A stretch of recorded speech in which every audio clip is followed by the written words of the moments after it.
What is going on, beautiful folks? Lee Hammock, your favorite self-aware narcissist here. Another video, another episode of a Narcissist Explains. Y'all, today we're talking about how narcissists get revenge on you.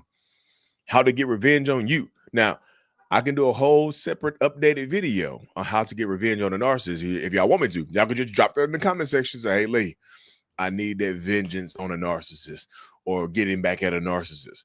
Because this one right here is going to be about the narcissist coming towards you, coming for you. Because that's what we talk about today, y'all. Woo. Before we hop deep into today's episode, y'all, coaching, courses, support group, everything is available at mentalhealness.net. Y'all can see it down here, mentalhealness.net. Everything is available from Lee Hammock. But yeah, y'all, narcissistic people, toxic people, whatever y'all want to call them. Yeah, the behaviors. Look, we're not even worried about the labels. The behaviors are what we're focusing on, right? They seek vengeance. Now, how long will they seek vengeance? Until they feel like they're satisfied. You know what I mean? As I go into different ways they seek vengeance, I can kind of give you a timetable, but typically that timetable is going to be indeterminate, right? It's going to be undetermined, not defined. You know what I mean? Because narcissistic people, like really, they will try to get you back until they're satisfied. Even if you feel like, okay, well, now we're even. I don't want to be even. I want to be in charge. I want to win. You see what I'm saying? Because this is the crazy thing about vengeance from a narcissist, right? You don't even have to do anything wrong to them on purpose. Like literally, they're perceived. It's a perceived wrong. They can perceive you, have the perception of you doing something wrong to them, and they can lose their damn minds, right? They can absolutely lose their damn minds and just go crazy because they perceived that you have done something wrong to them, which is a common theme. It's a common theme with narcissistic people. They perceive that you have done something wrong with them and they lose their damn minds. But that's how it goes though. Like how they get vengeance on you. Oh yeah. One thing they would do, especially if you have kids, right? Let's say you have kids with narcissists, right? They will use the kids. Of course, they can use the kids as leverage. They can try to turn the kids against you. They can try to turn your children against you. They can talk bad about you to the children if y'all are not together, right? Even if y'all are together or not together, they can talk bad to you about you in front of the children. Like this is what a lot of narcissists will do. They'll literally badmouth you in front of your kids, paint this horrible image of you in front of your children, about you to your children or whatnot. This is the type of stuff that they will do, right? But also, this is how they get vengeance too. They'll just abandon the children. They just will. And they'll blame you. Of course, like nobody can blame you for abandoning their kids, right? At the end of the day, I feel like that's very hard to just prove. Just like, I abandoned my kids because of this. All of them? You abandoned all your children because of this? Because you didn't get along with the other parent? Because the other parent didn't want to sleep with you anymore? What? They didn't want to be together, so you didn't want the kids? That's crazy. That's deadbeat talk right there. That's deadbeat parent talk right there. You notice I said deadbeat parent because yes, women narcissists can and will absolutely abandon their children as well, right? This happens. This is not just some outlier. This does happen quite a bit. And what I mean by abandon is not just physically abandon, they'll emotionally abandon the children as well, right? They'll absolutely decide to emotionally abandon the kids.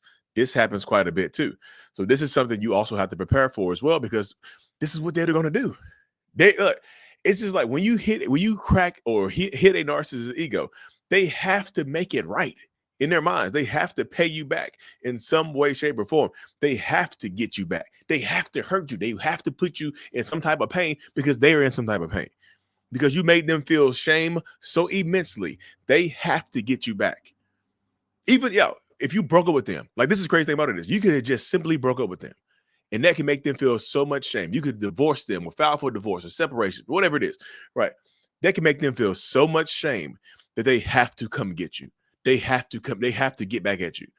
Whether or not you have kids, whatever it is, they'll stalk you, they'll harass you. One of the ladies, one of the women in my support group, they've been broken up for over a year. She left him alone and he's still stalking her. Like just following her, doing craziness. Yes, the police are involved. Like they want vengeance. They want fear. They want you to fear. They want you to be afraid of moving on. You know I'm watching you, right? They want you to know that you're that you've been watched.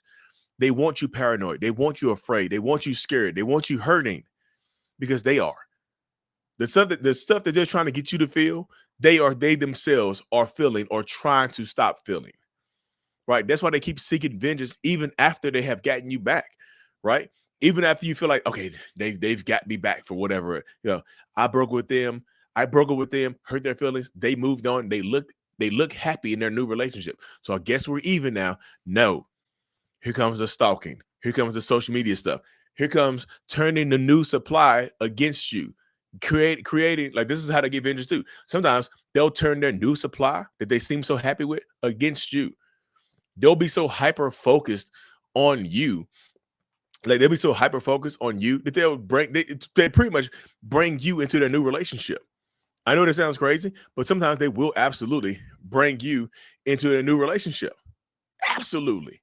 They're talking about you down. Sometimes they talk good. Sometimes they'll talk bad. I do another video about that.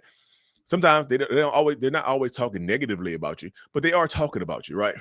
They are finding a way to talk about you, to discuss you in some way, shape, or form. And then, of course, if they're in pain, if they're treating the new supply bad behind the scenes, they'll blame you. They'll blame you. I would like, matter of fact, this is just triggered a memory for me right here. Damn. Dang, this really just triggered a memory for me right here. I just thought about this. I remember I was with my narcissistic ex. Yes, I have a narcissistic ex. I just told my karma story very recently. Look up my karma. I told my karma story, right? I was with my narcissistic ex. I remember her. And we was having issues. They're like, what the hell is going on? She's like, I just have problems trusting people because my ex was doing this. My ex was doing that. I remember her ex's name was like Josh. That's how I remember it. Her ex's name was like Josh. Like, Josh would just do this to me and do that to me. And now I'm just like, damn, you said I just had an epiphany right now, today. Almost 15 years later. I'm having these thoughts right now about something 15 years later. Like, what the hell?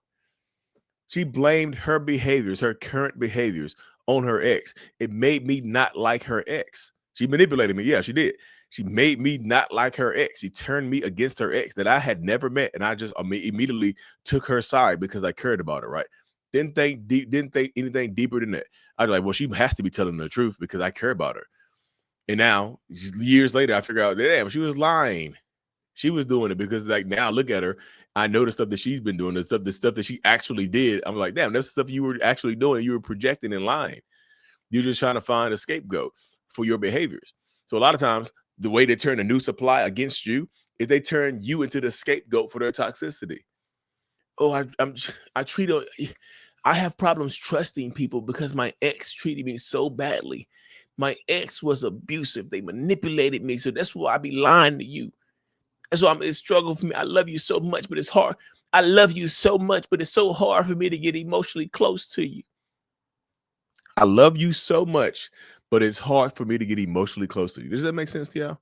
Think about it. I love you so much, but I can't really get close to you because my ex did this, the ex did that. And now you who've never met the ex before, you who've never encountered the ex before, now you have problems with the ex. You see what I'm saying? The new supply has problems with you. It absolutely does. It's just, this is what's going on. This is what's happening. This is the mindset. This is the mentality. This is what goes on. They want to try to hurt you. And what hurts you more is, like, look, that's how they get vengeance on you. They look happy in their new relationship, right? But they're still focused on you. How the hell can you be happy, super happy, focused on your ex, trying to torture your ex? Let's go. You know what? You really make my ex mad. Let's go drive by their house right now. Me and you. Let's just drive by. What? They'll drive by your house. They'll stalk you. They'll try to intimidate you. They'll pop up to your favorite places they'll pop up to your favorite places to try to make you uncomfortable so you don't go back to your favorite place. They'll still try to integrate into your friend groups. They'll still try, if y'all have mutual friends, they'll try to turn your mutual friends against you. They want to isolate you even after the relationship. I know a lot of narcissists try to isolate you while y'all together, but there are a lot of narcissists that will try to isolate you even when y'all not together. Like, even after the relationship has ended, they'll still try to isolate you post the breakup. They'll isolate you post relationship. After it has all ended, they'll still be focused on trying to isolate you and hurt you. They don't want you to have any friends. They don't want your family on your side. They'll try to get you fired from your job. They'll call and harass you. They'll pop up at your job. They'll stalk you. They'll do all this type of stuff to make you uncomfortable because you chose you chose yourself. And you don't like the crazy thing about it is, y'all, you don't even have to break up with them for this type of stuff to start to happen to you, right? You know that, right? You don't even have to fully break up with them for this type of stuff to try to start to transpire. Y'all can be together and they can still be doing this crazy ass stuff. Y'all can absolutely be together right now in a relationship, and they can still be starting a smear campaign on you, start to lie about you because they're jealous of you. Like, that's how they get vengeance on you. They get vengeance on you for doing things they try to get revenge on you. They try to get revenge on you for not even, like, my mom just went blank. Somebody just texted me about the TikTok ban. They try to get revenge on you when you haven't even done anything wrong. Like, you just got a promotion. You just graduated from school. That's why they try to make your special events about them. This is vengeance. This is what vengeance looks like for them. I'm going to ruin your special day and make it about me. I'm not going to show up to your graduation. I'm going to ruin the baby shower. I'm going to ruin the wedding. I'm going to ruin your promotion. I'm going to try to get you fired from your job or stop you from going to class or stop you from taking your final exams. In fact, I got there's a woman in my group. Again, y'all, this is why people join the support group. There's a woman in my group, like right now, is trying to study to pass her nursing exam. And guess what? She's torturing him. Won't let her sleep at night. Doing this, doing that. Just literally coming up with arguments out of nowhere, like coming up with arguments out of thin air just to try to aggravate her and mess with her because he's unhappy with his own life. This is the type of stuff that happens. They try to hold you back. That's what vengeance looks like. Their vengeance, it looks like holding you back from success. Their vengeance looks like keeping you exactly right where you are. This is what their vengeance looks like. I know a lot of people think vengeance is them trying to hurt you or take your life. Yeah, that could be vengeance too, right? But sometimes vengeance is just keeping you right where you are, not letting you excel, trying to hold you back from excelling, isolating you and things like that. This is what vengeance looks like as well for that narcissistic person. So these are things that you have to consider while you're dealing with this manipulative, abusive ass person. This is the type of stuff that could be going through your mind. Like, damn, this person is crazy. Like, they done lost their damn mind. You know what I mean? You can just like, well, they done lost their damn mind. This is crazy. Y'all crazy as hell. What the hell going on here? Right? This is the type of stuff that you can actually think. This is the type of stuff you can actually think about and work on. Because if they're being abusive, if they're being manipulative, this is the type of stuff you understand who they are. Like, a lot of times sometimes they don't even want you back, y'all. If you break up with them and break their hearts or something like that, and they're seeking vengeance on you, a lot of the times they don't even want to be back with you, right? They don't even want to be with you. They just don't want you to be happy. You see what I'm saying? They don't even really want to be with you. They just don't want to see you happy at all. Ain't that crazy? Y'all, isn't that crazy as hell right there? They just don't want to see you happy. Their vengeance, their vengeance is your continued unhappiness. They just want to see you unhappy. They want to see you hurt. They want to see you crying and sad and stuff like that. Don't give it to them.